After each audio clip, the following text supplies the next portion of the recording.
They think that if they get staff, things are going to get complicated. Actually, the best way to get yourself out of working in the business and working on the business is to actually build up a team around you and have a team around you who actually can do these things almost as well as you can. And they're following your systems and processes. And so you can actually then elevate yourself out of the day-to-day and really do the stuff you enjoy. I really believe, even as a solo entrepreneur, the sooner you can start handing stuff off, the easier it becomes. Because then when you start running big businesses, it becomes a part of your mantra. Hey, everyone. Welcome back to the Walk to Wealth podcast. If you're tuning in on YouTube or any of the podcast directories, make sure to do yourself a favor and give us a follow because you do not want to miss any of the guests that we have coming on. I've been bringing on amazing guests all year this year, and I'm not going to miss anytime soon. So without further ado, let's get right into this one. Debra, for anyone who hasn't had the opportunity to get to know you, to get to meet you yet, tell us your elevator pitch. Who are you and what do you do? Thank you very much. Hey, great to be here, John. So my name is Debra Chantry Taylor, and my passion is actually helping entrepreneurs lead a really good life because I believe that life is too short to not be doing what you love with people you love, et cetera, et cetera. And so it's really about helping them create a good life through creating a better business. Amazing. And so let's go back in the time machine a little bit. Take us back to little Debra. What was this topic of entrepreneurship, like helping other people? Like, what was it like growing up as a child? Does it come from back early on? Do you had the traditional paper route, lemonade stand, or this is something that you picked up? Paper route and not a lemonade stand. But I did have my first business when I was at school. I was studying, and I used to make stuff. I used to make stuff that other kids wanted. I was sort of very creative, and so I used to make little mini notepads and envelopes because back in those days we'd actually write letters and things. Yeah. And so I'd sell them to other people in the class. I also did little badges, little kind of plasticine animals, and T-shirts. We printed T-shirts there for a while as well. So we did a whole range of things that we just sold to make some money because my parents were, we weren't poor, but we certainly weren't well off. And so they would always give me what I needed. But if there was something that I wanted, I had to earn the money to actually get that. So yeah, that's where it first started. And I was always the person in class who wanted to help people. I've been a helper my entire life, sometimes to my detriment, but I just always loved to see people, being happy, I think. Yeah. Yeah, I've been very fortunate to, interview a lot of people now. And it's something that is a reoccurring theme that I just keep on seeing. It's like a lot of the time, the person we end up being once we find ourselves was just the inner child that we were all along. And it's so, I wouldn't call it funny. Maybe ironic, I guess you could call it, that how we always end up like pretty much where we all started, essentially, in one way, shape, or form, once we truly figure ourselves out. So let me ask you, right? So you started progressing on your journey. You kind of caught the entrepreneurial bug pretty early on. So how did it develop as you started to mature? Was it something, I know a lot of people that start off as entrepreneurs and sometimes they lose it a little bit and they might get shamed and they might, put it aside. But some people, they stick with it and keep on trying random stuff and figuring it out. So like, what was it like? So you started early on, but what was it like in your later years, in your teen and early adulthood? It actually got squashed out of me. And I think this is because we have lots of pressures put on us by society. And I had a very traditional mother and father who believed that the only kind of career path for a female was to go off and get married and have children and live happily ever after. And so their plan for me was very much that I should get a good degree so that I would then be more attractive as a wife to a future husband. So between them and the careers advisors, I kind of got shoveled down this route of you should become a scientist. Even though I love languages, I love people, I told them all the things I love, and they went, yeah, there's no career in that. You should go and do science. So I'm actually a biochemist and food technologist by trade. I got forced into kind of, the normal working environment, and all the entrepreneurial spirit got squished out of me for a while. And there's a part in The Hero's Journey by Joseph Campbell that I love, and it's called Atonement of the Father. And it talks about how the person that you hold highest in your life has to die off metaphorically in order for you to step into the person that you're truly meant to become. So what was that point in your life where you were like, all right, I had enough. There's this calling in me, or there's this thing in me that's bugging me, with this itch in me, whatever you want to call it, that's telling me to go down this other path, despite it being entirely against what I was brought up and being forced and shoved into? Like, what was that like for you at that point in time in your life? Like, describe that for us. And what was it like embarking on that journey and going down the route that you wanted to and you felt called to go down versus the route you were kind of forced into? So I think just to give a little backstory as well, is that, so I ended up doing biochemistry, ended up being a food scientist, ended up working in a laboratory for a short period of time, and very quickly realized it wasn't really for me.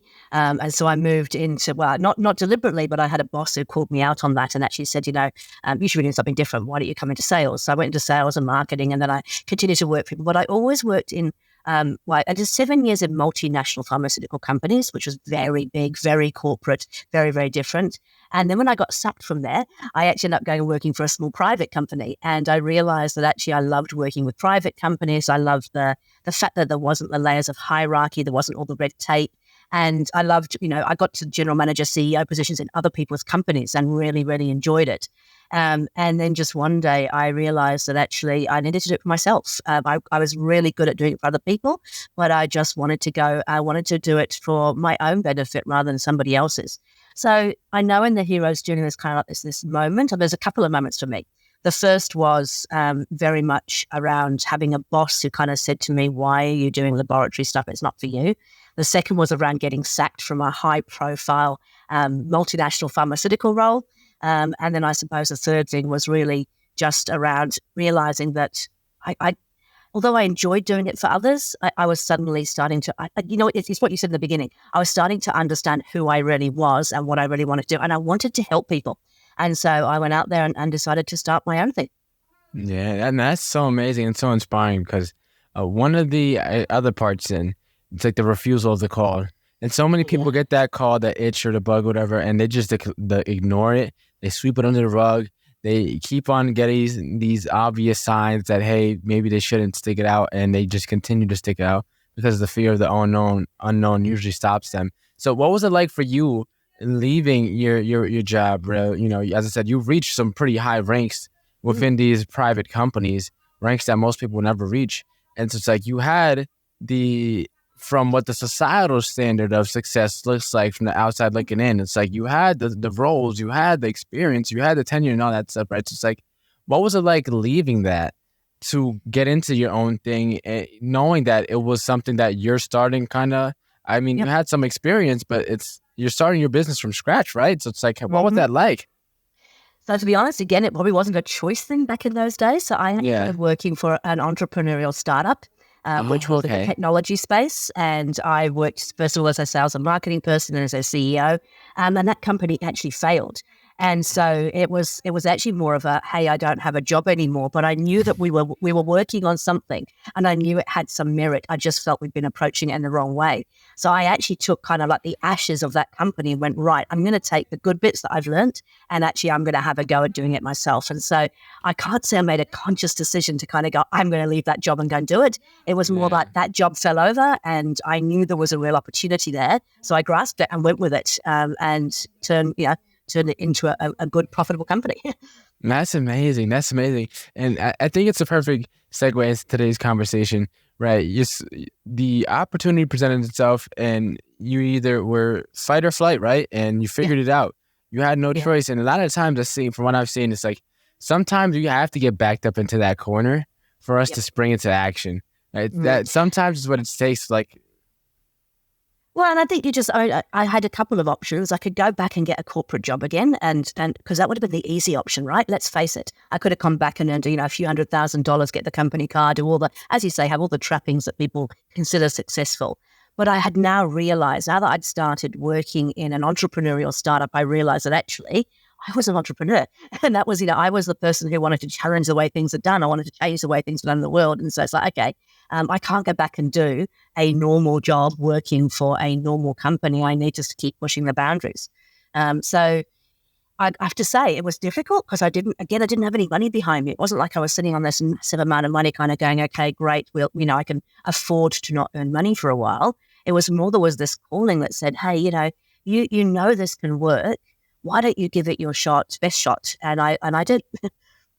That's so amazing. It's for me, I had almost, I want to say a similar story, but for me, like it wasn't a job that I was in, but like the pandemic happened and I was in college and I actually enjoyed being at school. Like school came relatively super easy to me.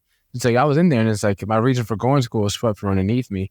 Just like, I'm pretty sure it's kind of similar to you. It's like, it's not like you were going to like quit your job, but it's like I mean, it happened to fail. And for me, college happened to fail. Like, not my grades, but like the actual college like experience itself just completely. So it's like, well, I mean, I might as well hop into this now. So I think this is a perfect segue now that we got the backstory of how you really got into entrepreneurship. You talk about a lot about helping other people get what they want out of their business. And a lot of times people move from one job into another job, that job just being the job that they created for themselves, which is their quote unquote business. But in reality, they're just the boss of their own job. And then they actually spend more time working for their own job than they would have had in their regular traditional job and making less money while doing so. So it's like, why does that happen to so many entrepreneurs? Yeah. So I think that people, this is my personal view, right? I actually think that people, when they first go into, when they buy a job or sort of start doing a job, they think that if they get staff, things are going to get complicated. And so they, I hear lots of people who start a business going, I don't really want to grow too much because once you've got staff, you've got issues. It all becomes really complex. Actually, the best way to get yourself out of working in the business and working on the business is to actually build up a team around you and have a team around you who actually can do these things almost as well as you can. And they're following your systems and processes. And so you can actually then elevate yourself out of the day-to-day and really do the stuff you enjoy. So I think people get nervous about building a business because they're worried about the fact they're going to have all this complexity. And to be fair, in the first 18 months, actually building up teams, it is really, really tough. But you reach this kind of point where suddenly you've got the right leadership team, you've got the right people in the right seats doing the right things in the business. And then you can actually really elevate yourself out of it. So that's what I've sort of seen when people, start a business, they're nervous about it. And it also takes, I know that there's exceptions to the rule, but in general terms, you've got to allow 12 to 18 months for a business to really start gaining traction when you're starting out. So if you're thinking you're going to go in there and in 3 months' time, you're going to be making lots of money, you can do if you're a consultant, but you can never scale that. If you wanted to create a real business, you've got to grow it to the point where you have not necessarily from people in your team, but people that you outsource things to, that you're not doing everything yourself. Yeah, and I love that you mentioned 12 to 18 months of runway because a lot of times, right, there's a quote in the U.S., and I'm not sure how much different it is over where you're at, but I'm sure it's pretty, I'm sure it shouldn't be too much different, but it's pretty much about 2/3 of Americans can't afford a $500 emergency expense. Oh, really? Wow. Yeah, so it's like majority of people don't have money saved. Like we have a national epidemic of bad financial behavior. And so it's like when getting into entrepreneurship, I can attest to this because I would have been flat on my face, screwed over with like no money and had to go back and get a traditional job had I not had so much money saved. And for me, I remember, so summer of 2020 is when 2020 March was the pandemic was officially just announced. I started working at a restaurant job in that summer because we had outdoor dining. So the regulations here were a little bit different. Yeah, they were very because we had a rooftop. So the restaurant's 2 floors, but the rooftop was still technically considered outdoor dining. So we were open, and we were on the only spots in my areas that was open. And that summer, I was working maybe 35 hours a week. And as I said, we were getting lots of money in tips. I was a busboy there. And for me, I was getting pretty good money I was making maybe like almost, I want to say like close to like $600 a week or something like that. Or like, 600 a week or so as a busboy. And for me, the whole world stopped, and I'm supposed to be in college. So it's like, I have virtually zero expenses. I didn't even have a car at that point in time, nor did I have my cat at that time. So it's like, I had literally no expenses. And by the end of the summer, it's like, I'm looking at my bank account. It's like, where'd all my money go? And after that, I was like, yeah, never again. So then when I came back summer 2021, now this is the summer where after I kind of had my personal finance / entrepreneurial epiphany, and I got into this, I dropped out of college. So I was doing like 70 hours on top of like working at the restaurant with the tips and then working at K Jewelers, getting, I think I was like making 18 or so hours per hour. So it's like, then it's like I was able to save up so much money that summer. Like I'm living off of like maybe at that point in time, I could probably say I was living close to off of 80, like 15% of my income because my expenses are so low. So it's like I was saving everything, putting everything into index funds and everything. And then once I like started to figure out this entrepreneurial path a little bit more, I started selling my index funds to start investing in courses and masterminds because it's like there's no higher return than in myself. But had I invested back at that time, I would have not known what to do with the money. So the best thing I did with myself was have it saved and invested for a rainy day. And by rainy day, I mean a clear day, because now I have so much more focus and now I could put that money to use. But had I not, man, I would have been screwed, because this entrepreneur game, especially when you're young and you're hungry, but shiny object syndrome takes you by the reins, you could spend a lot of money on the wrong things very quickly. So, I'm glad that you mentioned that, because it's something that I said, it's like, it's not like you wake up and just business starts booming. It takes a while. So like, can you share with us a little bit about your journey of how was it like getting it off the ground? Yeah, I'll come back to that in a second. Just one thing I want to pick up on that you said is that, I don't generally work with startups anymore, with established businesses, but even in an established business, we always talk about there's like this 10-year cycle that happens. I mean, the pandemic was the last thing. But if you think about before that, there was the global financial crisis. Before that, there was something else. There's always, every 10 years, we say that you have kind of 6 good years where things go really well. You've got 2 years where things go really great. And then you've always got 2 years where things are bad in this 10-year cycle, where you could potentially go out of business. So you've got to have savings. Even as an established business with, 100 plus staff, you've got to have 3 to 6 months worth of costs to run your business in a bank somewhere as savings for when those bad times happen. So, it happens to all of us. And I think that's the one thing I'd be very careful of. People are going, the pandemic, it was really bad. Before that, there was other things. There's always this 10-year cycle. But yeah, in my own business, certainly it did take a bit of time. And I had, I wasn't going into completely with no money, but I'd had enough that I could live by, like you said, the basic expenses. But also, I think sometimes you have to be hungry. Because I've seen people who started a business where their parents have funded them, for example, and they've been given a whole chunk of money, or they've got some investors that give them a whole chunk of money, and then they waste it. Because, they go out and they pay themselves the great big salaries, they buy the nice cars, they have all the latest technology and equipment. And in reality, they haven't actually got the runs on the board yet to kind of start building that business. So for me, it was I had enough money to kind of cope with the basic expenses. We had enough money to pay the rent. We had enough money to kind of pay the staff and whatnot, but we had to just really, and I didn't have huge amounts of staff. I had one person I was working with in the beginning. But it gave me a hunger to make sure that I was bringing the sales in so we could continue to grow the business. Yeah, and as you said, sometimes you have to do something else as well. Like if you're bootstrapping a business, you might actually have to take on a second job. You might have to do something that actually does it. The only thing I would say is if you're trying to do it while holding a full-time job, you may struggle because that's going to take a lot of energy and you don't get a huge reward for working for somebody.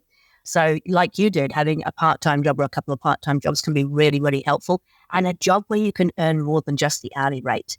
Because if you're just limited to, you can only earn X amount of dollars per hour in this role, then that's it. So there's a lot of maths to do to kind of go, what do I actually need to live? What do I need to keep the basics running? And that includes things like your software and your rent and your, the tools that you need for your business. And then working out how you can make sure you've got that bit covered. Because if you haven't got that covered, that's when you're awake in the middle of the night at 2 a.m. going, holy fuck, what am I going to do? I can't pay the bills. Yeah, and one of the things, and it's like getting in that red or getting close to that red, it's like, it puts the sense of urgency in you, like, okay, I got to get things going. That's where I'm kind of at right now. It's like, okay, John, I got to get things going because like this safety cushion that I have isn't infinite. So I guess time to get it running. But like, fortunately for me, I've been starting to find my stride and start to get a lot more focused. So let me ask you, how can, and to kind of circle back to what we were talking about earlier, it's like we mentioned about being employed for ourselves now, being employed in our own job. How can we start? You mentioned scaling. What are some other ways that we can get into that? Because as I said, like for me right now, I'm at a point where like I'm thinking about considering scaling just because like I'm a visionary, right? Yes. I'm not a systems and ops person at all. Yeah. Like that is beyond me. My day-to-day is chaos, but I just so used to the chaos that I navigate it well. So it's like, how do we get somebody, how do we start finding help? What does that look like for anyone who is not too like business savvy and doesn't really understand, hiring people? So I think the first thing is, you've actually got to hire somebody really before you need them, because that actually then I'll call it an opportunity cost, right? Because think of all the stuff that you're doing on a day-to-day basis that is basic stuff that is taking you away from where you really add value. So we call it delegate and elevate in the US. So what it means is just use this simple exercise. In 2 weeks, write down every single thing you do day in, day out, whether that be personal, professional, could be the cleaning, could be the sending out the emails, doing your podcast. Just keep track of all the things that you do, not how long it takes, just what you actually do. And then we put them into one of 4 quadrants. So in the top left-hand corner, you've got stuff that you love and are great at. And so for you and I, we love the podcast, we love the speaking, I love the facilitation that I do with my leadership teams. So that's love and great. Then you've got the stuff that you like and are good at. I've got a whole bunch of stuff that I actually quite like and I'm really good at. And then on the bottom bottom half, the bottom quadrant on the left is the stuff that you are good at but you don't like. And then the stuff that you don't like and you're absolutely no good at. And we often get caught up in the stuff that we are good at but we don't like. So, for example, I'm actually quite good at organizing my day-to-day stuff and doing all of that. I'm actually quite good at doing social media, but I don't like it. When I'm doing it, even though I'm good at it, I'm sitting there kind of feeling like, I've got to go do this again. I've got to do the accounts again, whatever it might be. So whatever's in that box there, and definitely the stuff on the right-hand side, which is where you don't like it and you're not good at it, if you've written that stuff down, you've now got a job description for your first assistant. And your first assistant is going to get everything that is in that below the line of the stuff that you just don't like, right? And you then have to work with that assistant. And it could be you outsource it to somebody overseas just for a couple of hours a week to start off with. But you say, hey, I'm going to help you understand how I do this. I want you to write the process for it. And then you have to let go. And you have to accept the fact that they're not going to do it as well as you will. Never. Because as visionaries, as control freaks, as entrepreneurs, we do everything the best in our minds and nobody else ever quite lives up to it. So you have to let go and kind of go, I'm going to let you do this. You may not do it exactly the way that I would do it. You may not be as good as I am in my own terminology, but you have to let go, because when you let go of that, suddenly you're freed up to elevate yourself to the stuff that actually truly adds value to the business. I call it $25 an hour work. That $25 an hour work you shouldn't be doing.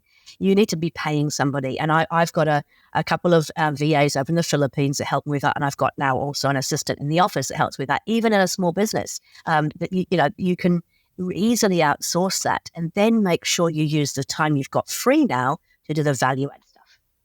So let me ask you a question, right?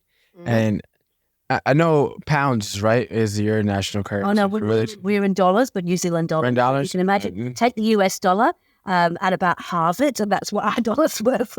Okay. So what is the conversion from your dollars to US dollars? You said about half. So minimum wage. That is about 65, yeah. So what? So minimum wage here is around where I'm at, around like $12 an hour, $15 an hour. So what, in New Zealand, it's about 30. We don't have to get too technical, but like roughly 30. About 20. 2021 is the minimum wage over here now. So pretty much all the minimum wage side. So let me ask you, right, because a lot of people that are coming from, as I said, young entrepreneurs, they're usually coming from like minimum wage jobs, or like low paying jobs before you really get into stuff. So it's like to have that hired out, but that's what people are so accustomed to doing. It's like we've just been so hardwired to do the minutia, the day-to-day tasks, right? So it's like, how do we kind of break out of that? So same here in New Zealand, we've got this whole number 8 wire mentality, which is all that we can do it ourselves. But I think you just have to really be hard on yourself and go, what is it costing me to do that work? Not in terms of, but the amount of time and the energy. Because if you don't like it, you're sitting there in this negative energy going, oh, I hate this, but I've got to do it. And so you may not be able to hire it out, outsource it to somebody in the US, but you can use the Philippines, you can use India, there's a whole range of countries that are now offering, VA services. And they're $5 an hour and less sometimes. So on that basis, you can kind of go, hey, even if I just start with 2 or 3 hours a week and get rid of the stuff that I really hate and really am not good at, then that gives me 3 hours a week to actually do something that has really high value for me. So if you did another, 3 podcasts, what does that add to your value of your business as opposed to doing 3 hours of bookkeeping, as an example? Yeah, no, So, that makes and it's very specific to your own business. But, I really believe even as a solo entrepreneur, the sooner you can start handing stuff off, the easier it becomes. Because then when you start running big businesses, it becomes a part of your mantra. Am I working, we call it the zone of genius or God-given talent, unique ability. yeah. Am I working in that zone? And if I'm not, then we build up an accountability chart and go, what are the roles that we have in this business? And, where am I absolutely suited to work? Where should I be working? And then you look to backfill with other people who can do the other stuff. Yeah. So let me ask you another question then, right? Our unique zone of genius is, right? So a term I've heard a ton as well. How do we begin to find that? Because a lot of times when, let's say we're coming from as a more traditional track or not having any entrepreneurial track experience behind us, like we don't really know what we're good at until someone else tells us that they're good at we're good at it. So it's like for me, like with the podcast, my boy was like, "Hey John, like we're having some great conversations. We always talk about life and goals and things we want to accomplish. Like, hey bro, maybe you should start a podcast." And I was like, "Sure, yeah, why not? I guess, yeah, I'll figure it out." And then with the social media stuff I do, the marketing stuff I do, it was like I made a quick Facebook post, and then someone was like, "Hey John, why don't you teach a class on this?" And I was like, "I never taught a class before." It was like, "Let us know when you want to schedule." And I was like, "Sure, why not? I guess." So it's like, how do we begin to really, hone in on onto our zone of genius? Is it like a method or a strategy to use to start finding it and like honing it? Oh, I can only speak from my own personal experience. I mean, I think as you're older, you need to say no to a lot more things. But when you're younger, say yes to everything. Everything that, that feels right. And I know this is a horrible thing to say, but it's actually like, if it feels like you kind of think, I wouldn't mind giving that a go, then give it a go once and see how you feel at the end of it. And if you kind of go, wow, that was, because I bet when you did your first class, I bet you really enjoyed it, right? Yeah. So you kind of go, okay, I love that. How did you feel after it? I mean, when I say feel, like, what was the energy like afterwards? Did you come out and go, hey, that was really cool. I really love that. Because that's what I did. I mean, I used to get asked to do things all the time. And I'd often go, I don't think I know how to do this. But it's like, seriously, let's Google. You can go and Google anything. And so I used to joke, like, give me a topic, give me half a day, and I can present on it the next day. That's how easy it is to actually find information. So every time somebody gave me something, as long as I kind of felt that it was something that was in line with what I wanted to do roughly, I'd go, yeah, okay, I'll give it a go. And then at the end of it, because my father used to always say, what's the worst that can happen? So I kind of give it a go. What's the worst that can happen? I kind of find out that I hated it and I sucked at it, or I loved it and was good at it. And then you can go, right, that's the stuff that I seem to enjoy doing. What more can I do with that? Then you start putting your hand up and going, hey, would you like me to come and do a course that you're, finding people, the whole who, not how. Have you read the Dan Sullivan book, Who, Not How?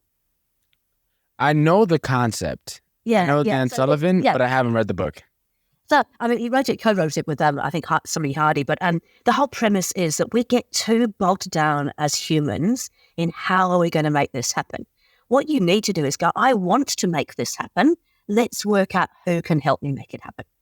And so, if you find that you're really enjoying something, then kind of go, great. If I want to do more of this, who could I work with to do more of this? And you got, so with your teaching, you can go, right, who else has got people who would probably enjoy this kind of teaching? Let's go and talk to them and see how we can collaborate. And I believe that, in all of my businesses that I have run, it has always been about the who around me, not the how. I've always just kind of gone, I would like to do, I've got this idea that I'd like to achieve this. And some things I've achieved, some things I haven't. I'm human after all. I had a couple of big failures, I had a couple of successes. But you kind of go, you get really clear about, I love doing this. And so for me, when I first did some business mentoring, I just realized that I was in my happy place. When I started working with people and helping them by questioning them and asking them, what they were doing, I was in my happy place. It's like, right, I want to do more of this. And I set myself a ridiculous goal of helping 10,000 people a year. Now, I had no idea how I was going to do that. But because I knew that's what I wanted to do, I just kind of worked through it. So when you're younger, I think you have to just try lots of different things and see how it makes you feel. As you get older, because I'm obviously significantly older than you, you then, when you're really clear, I'm now really clear what I'm on this planet for, I have to start saying no to things more and going, actually, no, this is the stuff that I need to do to make the boat go faster. Yeah. How can one develop that skill of saying no? Because as I said, for me, like, I mentioned it earlier, but I had shiny object syndrome. I always say yes to too many things. It's like, I know we're supposed to say yes and try things out so we can get more things, but it's like, if we are trying so many things, we're never giving any one thing a fair shot. Just like, how do we get better at that skill of saying no when we have all these expectations that people try to keep up and these friendships, and we're, people always worry about like, oh, if I say no, they're going to think of me this way. Like just yesterday, I think I might have told you before we hit record, I had just hosted an event for my 100th podcast episode. And so that was yesterday. We did it in person. And one of the guys there, a great guy, he was like, hey, John, like, you should get into solar. You should make some good money off of it. And I was like, very quickly, like, no, thank you. But, no. So I suppose, it is a skill. And I'm not saying that you should say yes to everything your entire life. It's like just right in the beginning. I think you're getting clearer about why you exist, right? Once you get clear about why you exist, that usually comes to you as like a bit of an aha moment. You go, oh my goodness, that's actually why I'm on this planet. Once you've got that, you've got to, really ask the question every single time, is this moving the needle in the direction that I want to go? And if it's not, I think it's hard, but you have to learn to say no, and that no is a complete sentence. So Gino Wickman, who wrote the EOS stuff, actually says this, like, no is an absolute complete sentence. Now, if you're British like me and you want to be polite, you can say, no, thank you, that's not for me. But you shouldn't try and explain why it's not for you. Because as soon as you start to explain why it's not for you, the other person has got an in to get that. It's like, I think, and it's when you're dating, men always say that unless you say an absolute blatant no, there's always a chance, right? So you've got to make it really, really clear is that, I no, thank you, it's not for me. It's a complete sentence. You haven't got to explain why. Once I start explaining, oh, look, it doesn't really fit with what I'm doing, they'll suddenly come back and go, yeah, but we could do this, that, and the other. And so suddenly you're being almost sold into something you really don't want to do. So just no, thank you. No, thank you's okay. It's not for me. Yeah, I love that because it's something I should have definitely picked up sooner. I was saying yes to too many things, but for better or for worse, I definitely learned a lot of lessons from being completely distracted for over a year. Yeah, and so it's really interesting. I work with big established businesses these days, right? They're privately owned, but they're established businesses, and they've got generally somewhere between 20 and 250 staff. And we still get shiny object syndrome in the founders there, right? Even though they've been going for a long, long time. As a visionary, and I'm a visionary just like you are, we tend to get really easily distracted by the next big thing, what else might happen. And so even as a business, it's really important that you really get narrowed down on what your real vision is. What are you on this earth for? What is it who is it you serve? What are you here to do? And then you've got to make sure that when you have these ideas, you kind of run them through the same filter. Is this actually going to move the needle faster, or is it just the next shiny object? And that's hard for us to as visionaries. So as you get into a bigger business, you need a person who's actually going to challenge you on things. And we call that an integrator, but the integrator is supposed to go, so you might come to me and you might go, so we're working together, you're the visionary, I'm the integrator, and you go, Debra, I've got this fantastic idea. You know how you use stuffed elephants in your session rooms? I reckon we should make stuffed elephants. And I go, okay, John, that's really interesting. Why don't you ever think about that and I'll come back to you. And so a week later, I'll come back and I'll go, John, I've been thinking about those elephants. And first of all, you might just go, oh no, that was a silly idea. I've moved on from that now. I'm now on to creating wine, who knows? But you might also sort of say, yeah, no, I'm still interested. Well, let's have a talk about how that actually fits into the business, because I can't see how this fits into our business model of helping entrepreneurs. And there are people who can make elephants a whole lot better than we can. So why don't we just buy the elephant set? And so that's the role of the integrators, to actually really question you and make sure you are sticking to your plan. And we work in 90-day cycles, and we go, hey, we've got to stick to something for 90 days, because if we don't, how do we know if it's going to work or not? So it's like, so we have a laser sharp focus for 90 days, and then we can change after that if whatever we were doing has changed. But if you keep changing all the time, you never get any consistency. Yeah, no, that is solid advice, because there's this thing I learned while I was really focused on real estate, and that we talk about in Keller Williams. And if you can imagine two parallel lines, for anyone that's listening right now, just imagine two parallel lines going pretty much up and down vertically, right? And it's like, for your personal life, you're never in balance. You're just constantly bouncing back and forth. And you have to stay within those lines, because if you're too focused for too long, you maybe go beyond the line. And then for your personal life, that could wreak a lot of havoc. So you have to have this awareness of how, when is it too far down in one direction?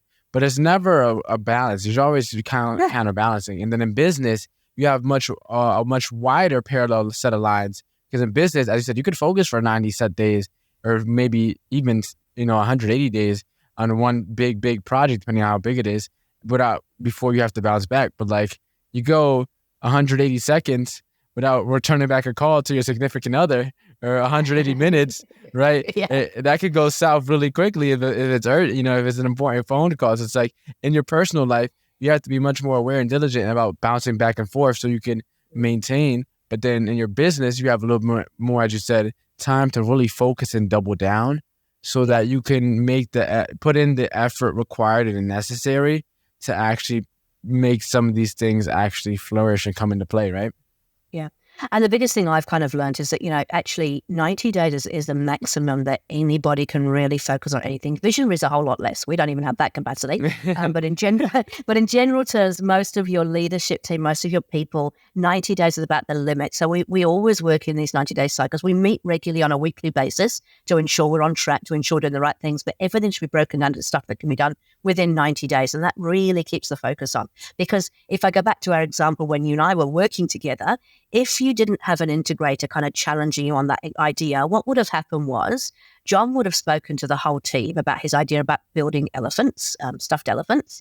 And next thing you know, because you're the boss, they will go, oh my goodness, John said we had to build elephants. So you'll come back in a week later into that meeting and you'll go, what are you guys all doing? Because there's stuffing all over the floor and there's little eyes and there's trunks and all the grey felt and whatnot. And you go, what are you guys doing? They go, we're making the elephants, trying to make the elephants, John. You go, what elephants? So they go, the elephants you talked about last week.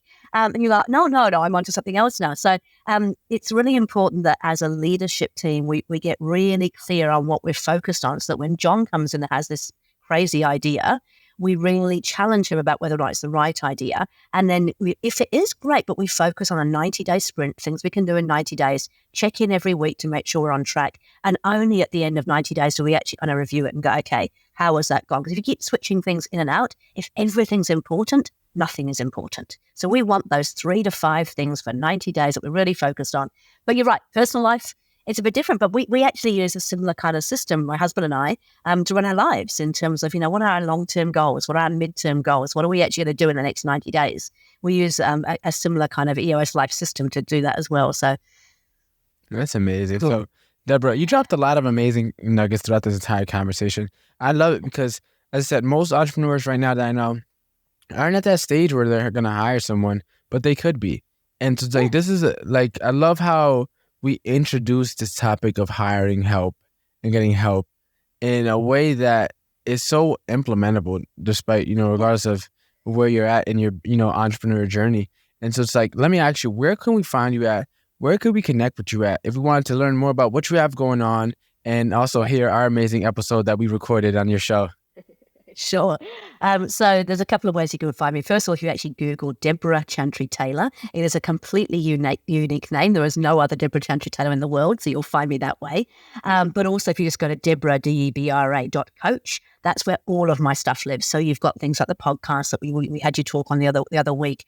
We've got the newsletters, we've got the tips and tools, we've got all that stuff there, the EOS stuff that I do as well.